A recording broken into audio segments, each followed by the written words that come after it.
How do VC-backed startups hire? I'm not talking about pre-revenue startups that don't have anything. I mean startups that have already raised funds and need to hire fast. What do you do and how do you hire quickly?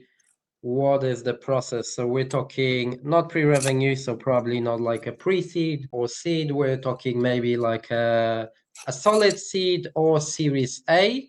So these are the companies that raise at least a couple of mil. Your first hires normally will come from either your current network or the investors network.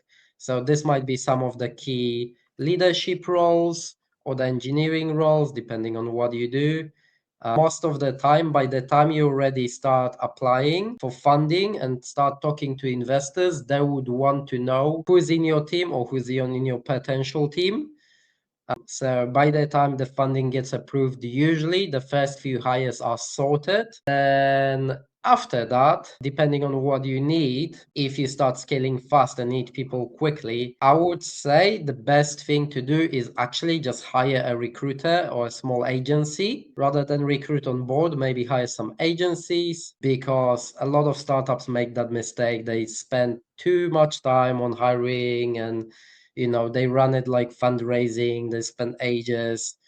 Whereas if you talk to a specialist recruiter, chances are you can literally, start someone, you can get the right person within a couple of days for some key roles like engineering roles, and maybe leadership within a couple of weeks, which is necessary because you have to move fast. So I would just outsource it to either recruiter, specialist, expert recruiter, headhunter that's really good at what they do, or just get an agency. Rather than hiring a whole sales team or a marketing team, just get an agency to get you started, set up the processes, hit the ground running, and then maybe they can help you hire, or you've got time to hire once you've got some data metrics and know exactly what's needed, what size of team you need, who you need, and so on. But I wouldn't like try to hire, especially if you have no experience hiring. So that's a short answer.